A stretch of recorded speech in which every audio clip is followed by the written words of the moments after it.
ირანიდან პირველ მრავალპარტიულ არჩევნებამდე საქართველოში პოლიტიკური პროცესები ეროვნული დაუმორჩილებლობის ეგიდით შეიძლება ითქვას ქუჩიდან იმართებოდა. ყველაფერი თავისუფლების სულისკვეთებით სუნთქავდა, მათ შორის მედია და გაზეთი კომუნისტიც.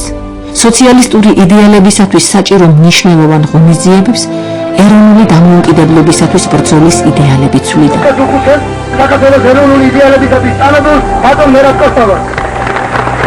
პარტიულ ნომენკლატურულ კონკურენციას კი ეროვნულ პოლიტიკური დაპირისპირების პათოლოგიური გამოვლინებანი, თუმცა ხელისუფლებისა და თავისუფლებისაკენ სავალ გზაზე ყველას თავისი პრინციპი და სიმართლე ჰქონდა. 9 აპრილიდან აღარ შეიძლება დაუმორჩილება, იმიტომ თუ ნახოთ თეატრი არ გავიდოდა სხვადასხვა ქალაქში, რომ დიდი გამოსვლები არ მოსულიყო და წელიწადში ორჯერ ტარდებოდა იგივე ვთქვათ 26 მაისს 1990 წლის თავზე მთელი საქართველო გამოვიდა.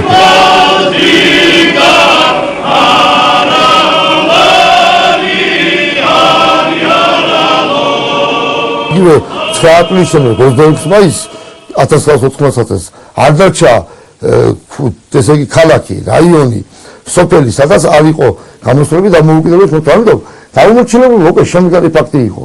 მაგრამ დაუმორჩილებლობით ხო იმოხდა ხელისუფლებაში. ამ ლოგიკურ კითხვაზე ეროვნულ პოლიტიკური გუნდის ლიბერალურმა ნაწილმა არა მხოლოდ პასუხისძიება, არამედ ხელისუფლებაში მოსასვლელად კონკრეტული ნაბიჯების გადადგმა დაიწყო. 1990 წლის გაზაფხულისათვის ძალადაკარგულ კომუნისტურ ხელისუფლებას სახალხო ფრონტისა და ზომიერ ეროვნულ პოლიტიკური ბანაკის გავლენა აშკარად დაეტყო. ქართველი კომუნისტები ახალ პოლიტიკურ რეალობას უპრეცედენტო გადაწყვეტილებით შეხვდნენ. კერძოდ 1990 წლის 9 მარტს საქართველოს საბჭოთა სოციალისტური რესპუბლიკის უზენაესმა საბჭომ მიიღო დადგენილება საქართველოს სახელმწიფო სუვერენიტეტის დაცვის გარანტიების შესახებ.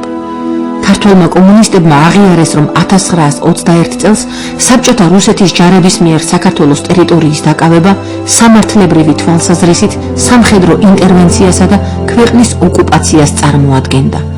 ამავე დადგენილებით უკანონოდ გამოცხადდა საქართველოსა და საბჭოთა რუსეთს შორის დადებული 1921 წლის 21 მაისის სამოკავშირეო ხელშეკრულებაც. 9 მარტს ქართული ისტორიაში მოხდა უპრეცედენტო მოვლენა.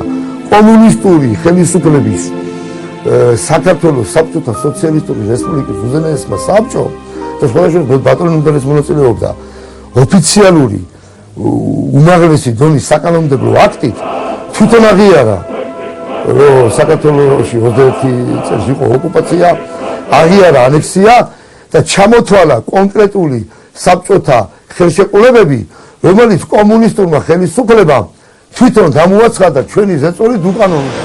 ეროვნულ განმათავისუფლებელი მოძრაობის ლიბერალური ფრთა უკვე ყალბი საბჭოთა სტრუქტურების თანმიმდევრული ლიკვიდაციის გზით ახალი პოლიტიკური ბრძოლისათვის ემზადებოდა.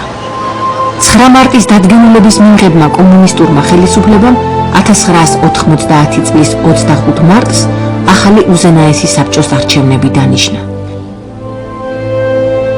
არჩევნების იდეას, რომელიც მართალია ერთპარტიული იყო, დიდი ენთუზიაზმით შეხვდა სახალხო ფრონტი, ილია ჭავჭავაძის საზოგადოება, რესპუბლიკური პარტია და სხვა ლიბერალური საზოგადოებრივ-პოლიტიკური ორგანიზაციები.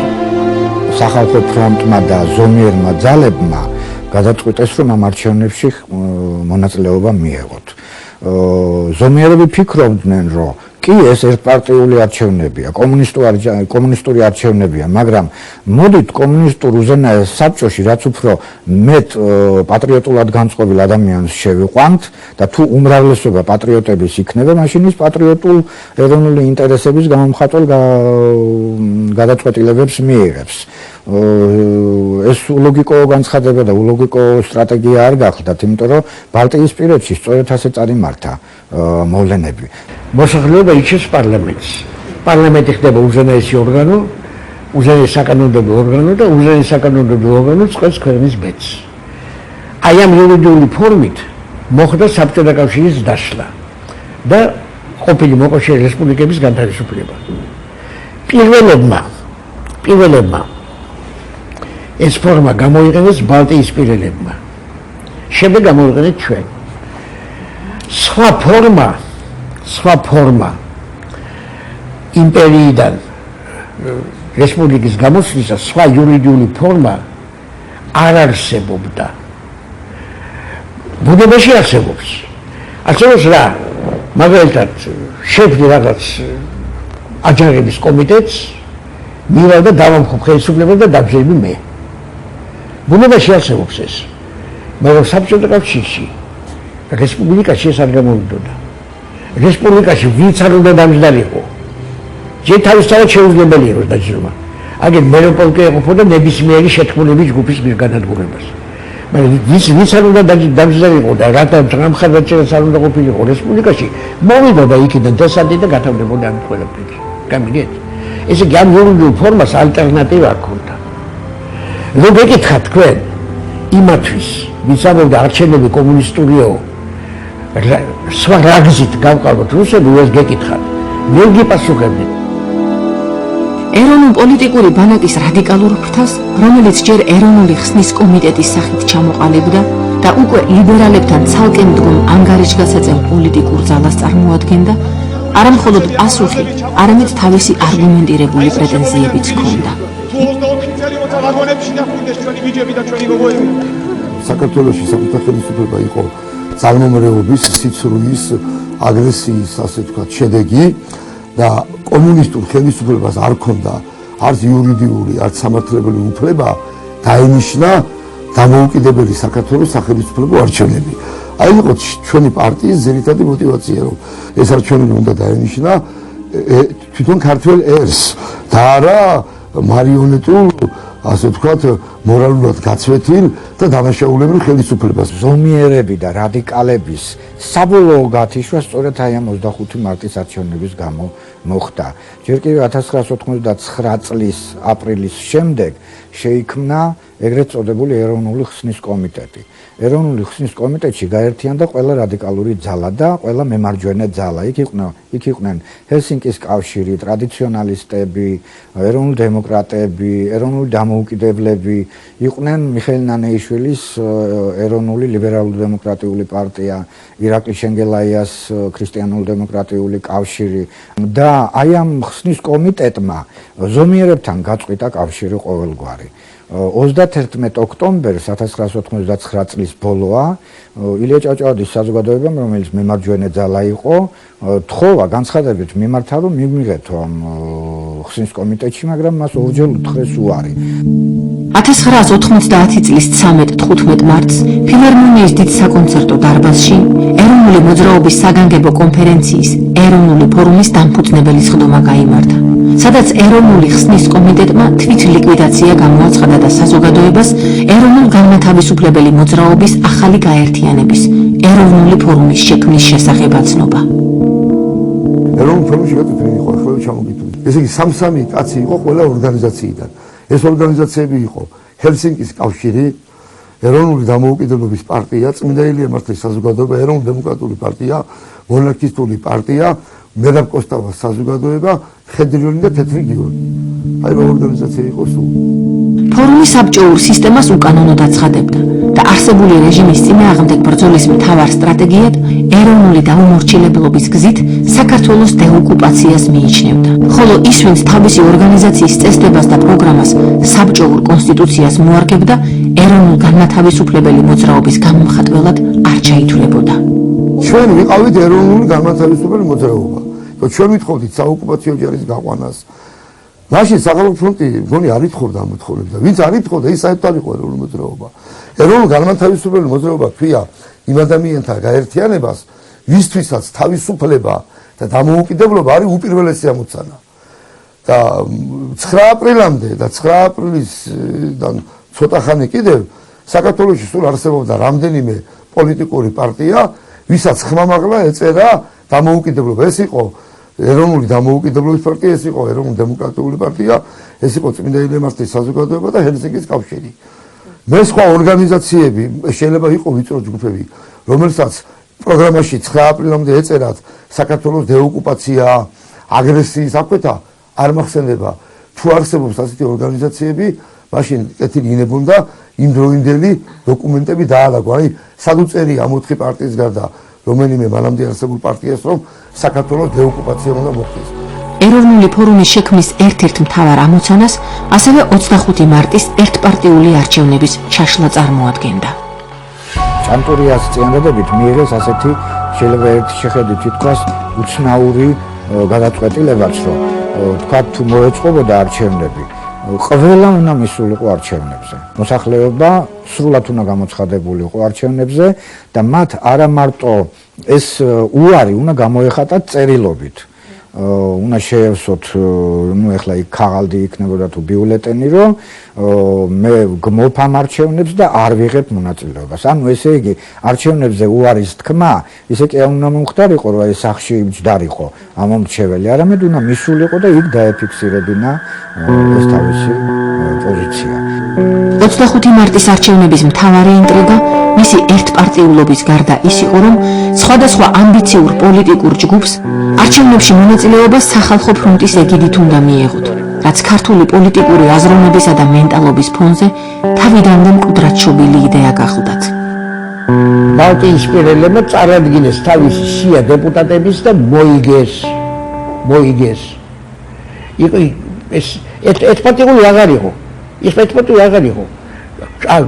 არსებობდა კომპარტია, მაგრამ ის იყო გათანაბებული სხვა სუბიექტებთან. უბრალოდ სუბიექტად მონაწილეობის უფლება ჰქონდა იქ სახალხო ფრონტს.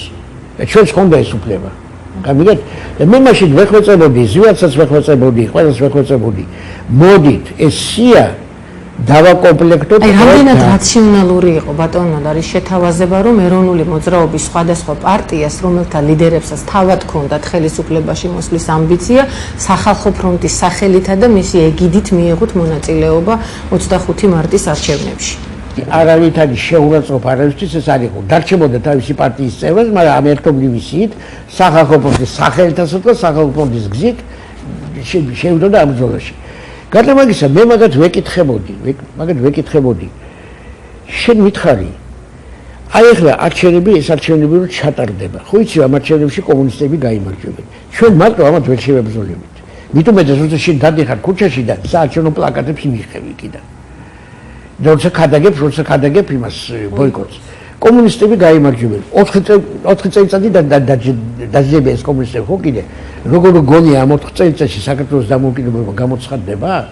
პარტიები ქონდა გაცილებით უფრო ძლიერი, მრავალრიცხოვანი და ავტორიტეტული, ვიდრე სახალხო ფრონტი იყო და რატომ უნდა შევსულიყავით? რა გვჭირდა? ეხლა ვარ მარტოკაცი დარჩენილი და ავკადრულობ არცეთი სხვისი პარტიი და სხვისი წყალობით წინ წასვლას და ეროვნული დამოუკიდებლობის პარტიას, რომელსაც 5000 თავზეხალხებული კაცი ყავდა, რა გვჭირდა მაშინ ისეთი, რომ სახალხო ფრონტის ანუ ვინმეს ეგიდით სადმე შევსულიყავით.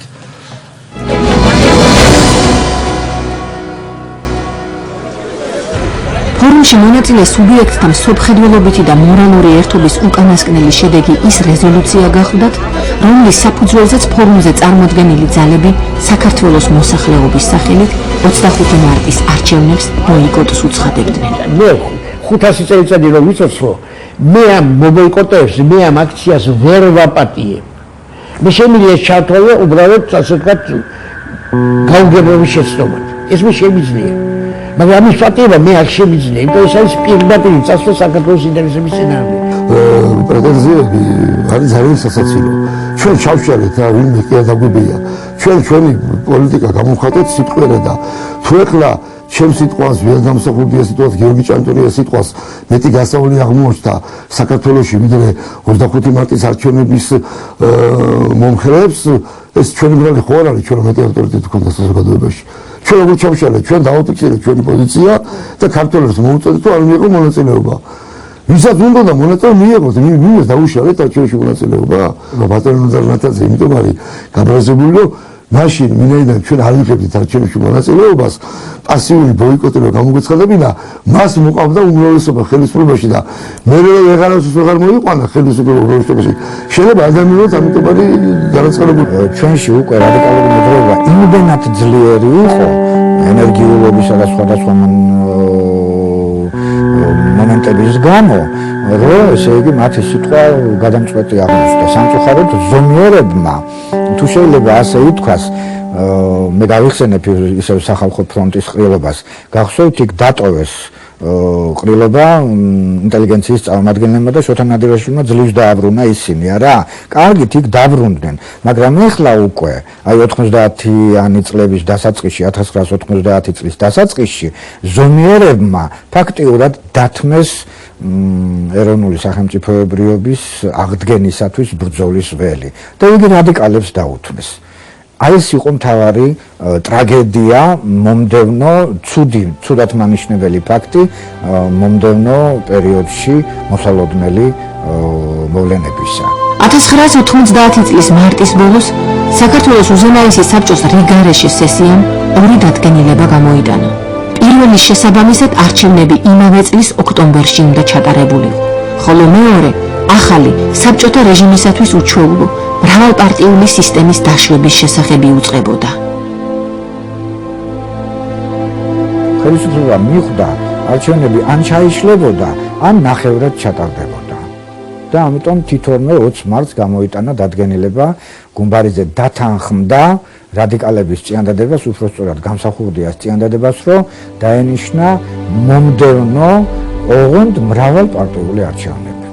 ამ გადაწყვეტილებას კი წინ როგორც ზომიერ კაბინეტური, ისე რადიკალურ ქუჩისმიერი ბრძოლები უძღოდა. ჩვენ სახალხო ფრონტმა შევიტანეთ განცხადება ხელისუფლებაში. შემდეგი შინაარსის 25 არჩევნების დღემდე დაახლოებით ერთი კვირი თუ რაღაცი დადრე.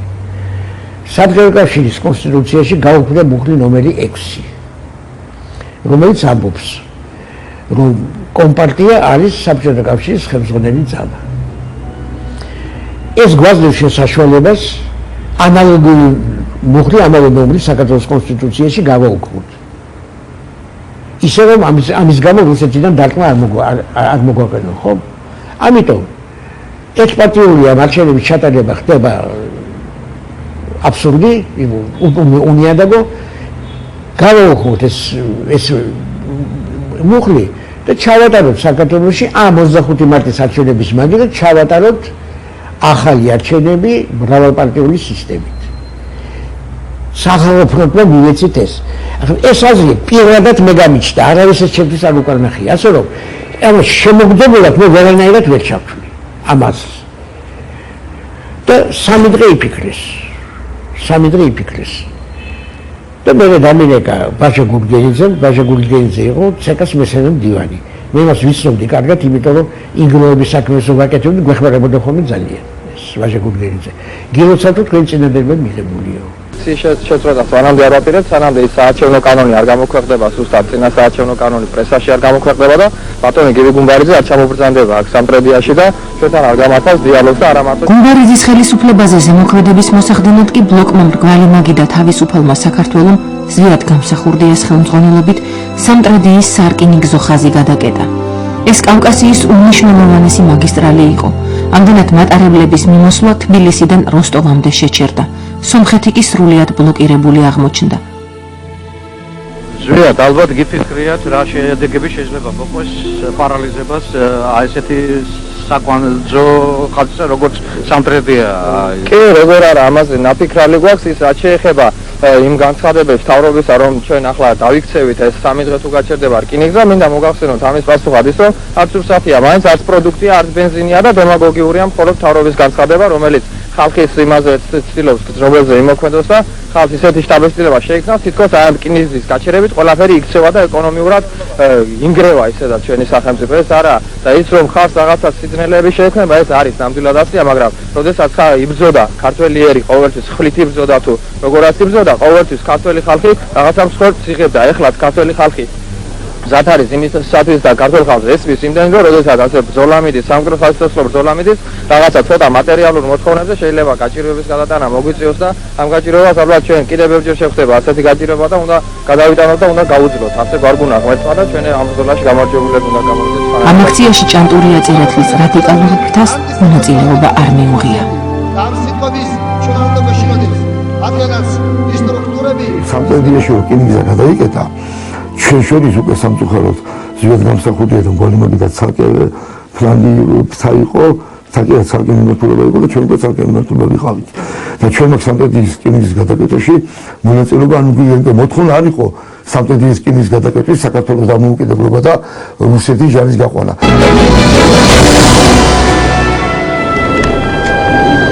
1990 წლის აპრილიდან საქართველოში ახალი პოლიტიკური ცხოვრება იწყება. ახალი ამბიციებითა და ახალი პათოლოგიური დაპირისპირებით.